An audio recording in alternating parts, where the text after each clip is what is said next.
Episode 6 की शुरुआत में युनसू को देखते हैं जो अपने घर पर जेनी की कैट को ढूंढ रही थी लेकिन इसको नहीं मिलती। फिर वूजू के पास कॉल करती है, पूछती है कि कैट कहाँ पर है। वूजू ने बता दिया था कि कैट मेरे पास है, मैं इसको जेनी की आंटी के घर पर ले जा रहा हूँ। जेनी का मेरे पास कॉल आया था, उसने बताया कि वो अगले महीने तक हांगकांग में रहेगी। युनसुक पूछती है कि उसकी आंटी का घर कहाँ पर है, इसने बता दिया था ब्यूटी प्लेस में। युनसुक कहती है कि वह प्लेस बहुत ही ब्यूटीफुल है, क्या मैं तुम्हारे साथ आ सकती हूँ, लेकिन ये मना कर देता है। तभी वूजू का ध्यान ऊपर आता है और इन दोनों को देख लेता है जो किस करने वाले थे, लेकिन मेरी वूजू को नीचे देख लेती है, वो छिपती है, साथ में वूजू को छिपा लेती है। वूजू पूछता है कौन है, इसने बता दिया था कि यहाँ पर वूजू आ गया है। वूजू डोर के पास आता है, नॉक करने लगता है लेकिन कोई रिस्पॉन्स नहीं होता। वूजू अपने आप से कहता है कि यहाँ पर मेरी क्या कर सकती है, शायद मुझे कोई वहम हो गया होगा। हालांकि नीचे आकर फिर से देख रहा होता है लेकिन जेनी की बिल्ली बाहर आने लगती है। ये इसे गाड़ी में बैठाता है और इसको लेकर चला गया था। वूजू मेरी से बात करता है, पूछता है कि यहाँ पर वूजू क्या कर रहा है, तुमने बताया था कि वह तो हांगकांग में है। मेरी कहती है कि उसका मेरे पास कॉल आया था जब वो कोरिया आया था, लेकिन मैंने कोई जवाब नहीं दिया, मैं बहुत ही नर्वस हो गई थी क्या उसने हमको देख लिया था। वूजू कहता मुझे नहीं लगता, लेकिन शायद हम तीनों को मिलकर काम करना चाहिए, यह तुम्हारे लिए बेनिफिट होगा। लेकिन मेरी कहती है कि मैं ऐसा नहीं करूँगी, मुझे बताया कि उसकी माँ ने मेरे साथ क्या किया था, उसकी बजाय अगर मैं पकड़ी जाऊँ तो मैं ज़्यादा पसंद करूँगी। अगले सीन में जिनियंग को देखते हैं जो रनिंग के लिए आती है, साथ में इसकी फ्रेंड होती है जो कि पास में लिसन को देखती है और जिनियंग को बताती है कि वो ही हैंडसम है, ये हर रोज़ यहाँ पर आता है। ब्यूटी प्लेस में डायरेक्टर का काम करता है, कई कस्टमर तो केवल इसी के लिए आते हैं, लेकिन ये बहुत ही कोल्ड है, किसी से ज़्यादा बातें नहीं करता। बाद में इनकी रनिंग स्टार्ट हो जाती है लेकिन जिनक्यों की दोस्त को पता नहीं क्या हो जाता है, ये बेहोश हो गई थी। जिनक्यों इसके पास आती है, सीपीआर देने लगती है। तभी पास में दो लड़के आते हैं, एक लड़का परवर्ट होता है जो कि जिनियंग की फ़ोटो लेने लगता है, लेकिन लिसन इस बात को नोटिस कर लेता है। जिनियंग को अपना जैकेट देता है और इसको दूर उठाता है, बाद में खुद सीपीआर देने लगता है। जिनियंग कहती है कि तुम क्या कर रहे हो, कहते हैं बता भी है कि कैसे करना है। लिसन कहता है कि पहले अपने आप को ढक लो। अगले सीन में मेरी को देखते हैं जो चोंगी के साथ होती है, दोनों अपने नए पैकेजिंग डिज़ाइन को देख रहे थे जो वूजू कंपनी की ओर से ब्यूटी प्लेस को दिया जाएगा। फिर ये वूजू कोलीग के साथ मीटिंग करते हैं, अपने नए पैकेज को दिखाते हैं, सभी को ये बढ़िया लगता है जो कि लकड़ी का बना हुआ था। मेरी कहती है कि हमने एक मॉन्क की पोइट्री का यूज़ किया है, उसने इसके लिए परमिशन दे दी है, आजकल वह ट्रेंडिंग पर चल रहा है। जिनियंग की दोस्त को एम्बुलेंस में ले जाते हैं। जिनियंग देखती है कि लिसन की जैकेट अभी मेरे पास है, वो आसपास देखती है लेकिन यहाँ पर वह नहीं होता। वही हम लिसन को देखते भी हैं जो कि लड़के के साथ होता है, इसको मार रहा होता है और फोटो डिलीट करने के लिए कह रहा था, इसे पासवर्ड पूछता है और फोटो डिलीट कर देता है।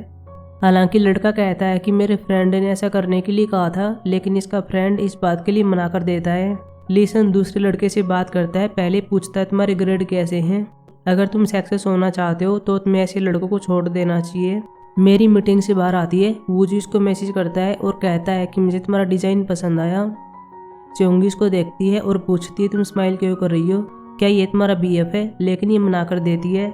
लेकिन तभी सामने वूजू को देखते हैं। अगले सीन में वूजू मेरी से बात कर रहा होता है। मेरी उस सीन को याद करती है कि वूजू ने पहले कहा था कि मैं पता लगाना होगा कि वूजू का यहाँ पर आने का क्या इंटेंशन है। फिर इसे प्यार से बात करती है, पूछती है तुम यहाँ पर क्यों आए हो। वूजू कहता है कि मैं तुम्हें देखने के लिए आया था, शायद मैं 3 साल पहले यहाँ पर आया था, हमने यहाँ पर क्या किया था, हम कैसे बात कर रहे थे, हमने किस भी की थी। मेरी इसको देखती है और कहती है तुम चाहते क्या हो। वूजू कहता है चलो फिर से साथ में आ जाते हैं, मैं नई शुरुआत करना चाहता हूँ, मेरा और जेनी का ब्रेकअप हो गया है। जेनी ने मुझे पूछा या तो मैं या फिर मेरी, इसमें से किसको चूज करोगे, लेकिन मैंने तुम्हें चूज किया और उसे ब्रेकअप कर लिया। मेरी से कहती है अब हम कभी साथ में नहीं आ सकते, मुझे मेरा काम करना है, तुम चले जाओ। वूजू कहता है कोई बात नहीं है, हम फिर से बात करेंगे। यह कहकर चला गया था। अगले सीन में मॉन्क पोइट्री लिख रहा होता है जिसको पैकेजिंग के साथ अटैच किया जाएगा। बाद में सभी प्रोडक्ट को ब्यूटी प्लेस में ले जाने के लिए रेडी करते हैं। लेकिन अगले सीन में सेजंग एक वीडियो को देखती है जो मॉन्क के बारे में होती है, अपने कोलीग को बुलाती है, वीडियो को दिखाती है जहाँ पर मॉन्क फ्लाइट में होता है लेकिन नशे में, और यहाँ फाइट करने लगता है लेकिन इसको अरेस्ट कर लिया जाता है। ये वूजू से कहते हैं कि अब हम क्या करें, हमारे प्रोडक्ट का क्या होगा, क्या डिलीवरी हो गई है, ये चेक करते हैं, लेकिन डिलीवरी अभी नहीं हुई थी। युनसू अपनी माँ से बात करता है, बता देता है कि मार्केटिंग टीम के साथ क्या हुआ, अगर इस बार वूजू कोई गड़बड़ कर देता है तो उसकी दादी उसको बाहर निकाल देगी और मैं मार्केटिंग टीम का लीडर बन जाऊंगा। लेकिन मियोन कहती है तुम ऐसा नहीं कर सकते, हनक्यू ऐसा करेगा। युनसू अपनी माँ से कह रहा होता है कि आपको मुझे और मेरे पिता को चुनना होगा तो किसको चूज करोगी। मियो ने बता दिया था तुम्हारे पिता को, वह बहुत ही इनोसेंट है, उसे कुछ नहीं आता, मुझे उसका साथ देना ही होगा। यंगसू कहता है कि जब आप बूढ़ी हो जाओगी तो मैं ही आपकी सेवा करूँगा। वूजू की टीम के पास मेरी और सोंगी भी आ जाते हैं। वूजू बता रहा होता है कि हम क्या करने वाले हैं, हम सभी डिलीवरी लोकेशन पर जाएंगे और वहाँ पर पोइट्री को उनसे अलग कर देंगे। ये मेरी से कहता है तुम मेरे साथ चलो। सेजंग भी वोंसू के साथ चली जाती है। दोनों बाइक पर होते हैं, किसी तरह डिलीवरी लोकेशन पर आ जाते हैं और पोइट्री को बाहर निकाल देते हैं। हालांकि इनको पैकेज बांधना नहीं आता। ये मेरी के पास वीडियो कॉलिंग करते हैं। मेरी इनको बता देती है कि ये कैसे करना है। ये मेरी से पूछते हैं कि वूजू कहाँ पर गया। मेरी कहती है कि कई प्रोडक्ट पहले से डिलीवर हो गए हैं, वूजू घर वालों के पास गया हुआ है ताकि पोइट्री को निकाल सके। वही हम वूजू को देखते हैं जो कि प्रोडक्ट के पास आ गया था, पोइट्री को बाहर निकालने वाला था, लेकिन पास में एक डॉग होता है जो कि इसको देखता है, भौंकने लगता है, भागकर इसके पास आ रहा होता है। लेकिन तभी यहाँ पर मेरी आती है, अपने स्नैक्स को यहाँ पर फेंकती है और वूजू को बचा लेती है। वूजू मेरी से पूछता है कि ये क्या है। मेरी ने बता दिया था कि ये मेरे इमरजेंसी स्नैक्स हैं। वूजू कहता है तुम तो कन्वीनियंस स्टोर की तरह दिख रही हो, चलो मैं तुम्हारे बैग को ले लेता हूँ। हालांकि पहले तो ले लेता है, लेकिन कहता है कि बारी है, इसको फिर से दे देता है, लेकिन बाद में फिर से ले लेता है। इसके साथ फ्लर्ट करने का ट्राई कर रहा था। फिर कहता है कि मैं तुम्हें ऑफिस में छोड़ देता हूँ। गाड़ी में मेरी अपने कोलीग के पास कॉल करती है। इन्होंने बता दिया था कि हमने सभी पोइट्री को कलेक्ट कर लिया है। मेरी के पास वूजू कॉल कर रहा होता है, लेकिन ये पिक नहीं करती। वूजू मेरी से कहता है कि कॉल को उठा लो, हमें पता लगाना होगा कि ये कॉल क्यों कर रहा है, लेकिन मेरी कहती है कि मैं इससे पहले मिल चुकी हूँ। वूजू मेरी को फिर से कॉल कर रहा होता है, लेकिन पास में जिनवा होती है जो पैकिंग करके यहाँ पर आती है।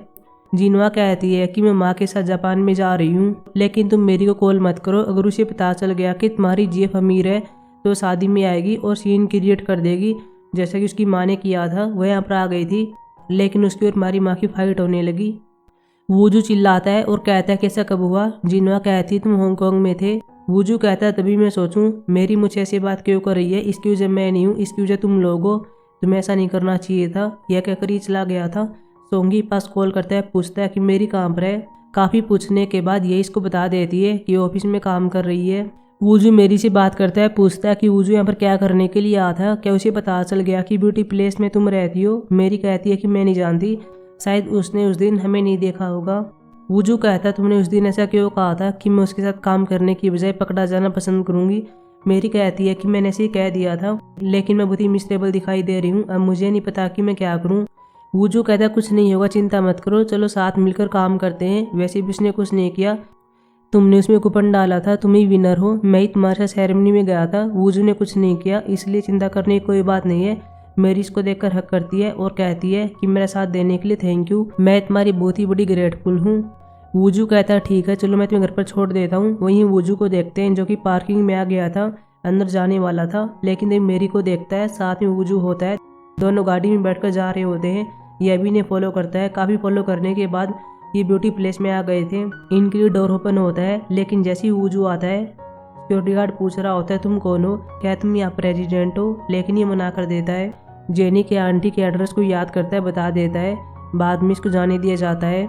वूजू मेरी को लेकर घर के पास आ जाता है, अंदर जाने के लिए कह रहा था, लेकिन मेरी कहती है तुम पहले जाओ। लेकिन तभी दोनों पास में लीसन को देखते हैं, इनके पास कोई ऑप्शन नहीं होता, दोनों को साथ में चिपकर घर के अंदर आना पड़ता है। वूजू विंडो में से लीसन को देख रहा होता है। मेरी से कहता है मुझे नहीं लगता कि आज ही जाएगा, मुझे कुछ देर के लिए यहाँ पर रहना होगा।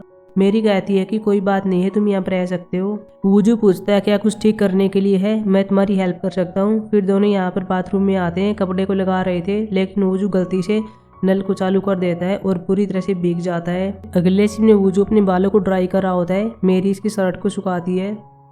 वूजू से कह रहा होता है कि अगर तुम्हें कोई भी हेल्प चाहिए मुझे कॉल कर देना। यह कहती है ठीक है। वूजू फिर कहने लगता है कि वैसे कल तुम क्या करने वाली हो, क्या हमें साथ में लंच करना चाहिए। मेरी कहती है ठीक है, तुम मुझे बता देना कि कहाँ पर आना है। वूजू बाहर छिपा हुआ था, तभी यहाँ पर वूजू को देख लेता है जो बाहर आकर गाड़ी में बैठकर चला गया था। वूजू अपने आप से कहता है कि यह लड़का वही है जो कि मैंने पहले देखा था। मेरी अंदर अपनी वेडिंग की फ़ोटो देख रही होती है, अपने आप से कहती है कि मैं फ़ोटो में अच्छी दिखाई नहीं दे रही हूँ, मुझे स्ट्रेस हो गया है, अगली बार मुझे नेचुरल होना होगा। लेकिन अगली बार हम ऐसा क्यों करेंगे। बाद में कूड़े कचरे को लेती है, बाहर फेंकने के लिए आ गई थी, लेकिन तभी वूजू पीछे होता है, इसको बोल पड़ता है और कहता है तुम यहाँ पर क्या कर रही हो। मेरी पूछती है कि क्या तुमने मुझे फॉलो किया था। ये हाँ भी बढ़ता है और कह रहा होता है कि मैं तुम्हारे पास कॉल कर रहा था, मैंने पार्किंग में देखा तुम उस लड़के के साथ थी और यहाँ पर आ गई, वह कौन था। मेरी कहती है कि तुम्हारे से कोई मतलब नहीं है, ये इंद्राणी लगती है लेकिन ये साथ में आ रहा होता है। वूजू कहता है क्या तुम यहाँ पर हाउसकीपर के रूप में काम करती हो? मेरी हामी भरती है और कहती है कि मेरे दोस्त का घर है। ये डोर को बंद करना चाहती है लेकिन वूजू ऐसा नहीं करने देता, जानबूझ कर अंदर आ जाता है और कहता है कि मैं देखना चाहता हूँ कि तुम्हारा दोस्त कितना अमीर है। आसपास घर को देखने लगता है। मेरी को पता चलता है कि वेडिंग वाली फ़ोटो पीछे है, अब मुझे क्या करना चाहिए। ये ताली बजाती है, लाइटें ऑफ कर देती है। फिर वूजू के हाथ को पकड़ती है, बाहर निकालने वाली थी लेकिन वूजू नीचे गिर जाता है और इसको चोट लग जाती है। अगले सीन हॉस्पिटल में होता है। डॉक्टर बता रहा होता है कि तुम्हारी कलाई में छोटा सा फ्रैक्चर आ गया है, मेरी घर पर जाना चाहती है लेकिन वूजू चिल्लाता है और कहता है कि मुझे पेन हो रहा है, मेरे पास आओ। अगले सीन में हन को पिनलियोन से बात कर रहा होता है। पिनलियोन कहती है कि वूजू ने ब्यूटी प्लेस के केस को अच्छे से संभाला है, उसकी हेल्प करते रहना। हनको कहता है ठीक है। फिर ये बाहर आता है और यहाँ पर सेक्रेटरी मिस्टर कोवन की वाइफ को लेकर आ जाती है। हनको पहले इसको नमस्ते कहता है। मिस्टर कोवन कहती है कि मैं चेयर वूमन से मिलने के लिए आई हूँ। जब ये जा रही होती है तब हनको इसके हाथ में एक फाइल को देखता है। मिस्टर कोवन की वाइफ पिनलियोन के पास आती है, बताती है कि एक फाइनेंशियल फाइल है, यह मुझे अलमारी में मिली थी, मुझे लगता है कि इम्पोर्टेंट है, आपको देखनी चाहिए। पिनलियोन बाद में इसको देखने लगती है। हनको ऑफिस में आकर एक फाइल को देख रहा होता है, फिर किसी के पास कॉल करता है, कह रहा होता है कि सभी एविडेंस मिटा देना, मिस्टर कोवन की वाइफ पिनलियोन से मिलने के लिए आ गई है, हमारे रेस्टोरेंट को ही बंद कर देना। लेकिन तभी हमको पता चलता है कि यह तो इसकी वाइफ होती है, साथ में इनका एक बच्चा भी है। कुछ ही देर के बाद इसे मिलने के लिए वूजू आ गया था जो कि इसके लिए कॉफ़ी लेकर आता है। हनको कहता है तुमने डिज़ाइन पैकेजिंग को अच्छे से संभाला है, तुम अपने काम में अच्छे हो। जैसे ही कॉफ़ी पी रहा होता है, कॉफ़ी गलती से नीचे गिर जाती है और डॉक्यूमेंट यहाँ पर भीग गए थे। वूजू डॉक्यूमेंट को लेता है, साफ करने लगता है। एक डॉक्यूमेंट को थोड़ा सा देख पाता है लेकिन हनको डॉक्यूमेंट को ले लेता है और इसको जाने के लिए कहता है। मेरी वूजू के पास से जाना चाहती है लेकिन वूजू कहता है कि मत जाओ, अभी मेरे पास कोई गार्डियन नहीं है, मेरी माँ और बहन जापान में घूमने के लिए चले गए हैं। जिनक्यूंग लीसन की जैकेट को सेट कर देती है, अपने फेवरेट फूड को इसमें डाल देती है। फिर ये सीन याद करती है कि मैं लीसन को ढूंढ रही थी कि कहाँ पर गया, लेकिन तभी मैंने देखा कि कुछ लड़कों को मार रहा था और मुझे पता चल गया कि इसने कैसे मेरी फ़ोटो डिलीट करवाई थी। फिर ये लीसन के पास जाने के लिए एलिवेटर में आती है। इसी दौरान हम देखते हैं कि मेरी भी यहाँ पर होती है जो कि वूजू के लिए खाना लेकर जा रही थी। मेरी खाने को लेकर वूजू के पास आती है लेकिन वूजू कहता मुझे अपने हाथों से खिलाओ। ये ऐसे प्रिटेंड कर रहा था मानो मुझे पेन हो रहा हो। मेरी को बाद में से करना पड़ता है लेकिन यही से केवल एक दो निवाले खिलाती है, बाद में से खुद खाने के लिए कहती है। वूजू रेस्टोरेंट में आ गया था, मेरी का वेट करता है लेकिन मेरी नहीं आती। जिनक्यूंग लीसन के पास आ जाती है, ये जाने वाला था लेकिन इसको रोकती है। बाद में कहती है कि इसमें तुम्हारी जैकेट है। ये साथ में फूड को देखता है। जिनक्यूंग कहती है कि मेरा थैंक्स कहने का तरीका है, मैंने कल देखा था तुमने मेरी कैसी फोटो डिलीट करवा दी थी, इसके लिए थैंक यू, चलो मेरी ओर से ट्रीट होगी। लेकिन लीसन कहता है कि मैं नहीं चाहता, अगर मेरी जगह कोई और होता तो सेम यही करता। ये कोल्ड बातें करता है, चला गया था। जिनक्यूंग अपने आप से कहती है कि ये क्या था, क्या इसने मुझे डंप किया। वूजू मेरी के पास कॉल करता है, पूछता है तुम कहाँ पर हो, मैं तुम्हारे यहाँ पर वेट कर रहा हूँ। मेरी कहती है मुझे माफ़ कर देना, मैं तो भूल ही गई थी, मैं भी हॉस्पिटल में हूँ, मेरे दोस्त को चोट लग गई थी, मैं उसी की देखरेख कर रही हूँ। वूजू कहता है कोई बात नहीं है, हम कभी फिर लंच कर लेंगे। यह जिनक्यूंग के पास कॉल करता है, पूछता है तुम कहाँ पर हो, चलो साथ में लंच करते हैं। जिनक्यूंग कहती है कि मैं तो हॉस्पिटल में हूँ, तुम यहीं पर आ जाओ। वूजू मेरी से कहता है मुझे बाथरूम के लिए जाना है, तुम मेरे साथ चलो। पहले मना कर देती है लेकिन जब ये बार बार रिक्वेस्ट कर रहा होता है तभी से इसकी बात माननी पड़ती है। ये इसके बहुत क्लोज आ गया था और ये इसको ले जाती है। लेकिन तभी यहाँ पर वूजू आ जाता है और इन दोनों को साथ में देख लेता है। वूजू मेरी से पूछता है कि क्या तुम्हारा दोस्त यही है जिसकी तुम देखरेख कर रही थी। यह भी हामी भरती है।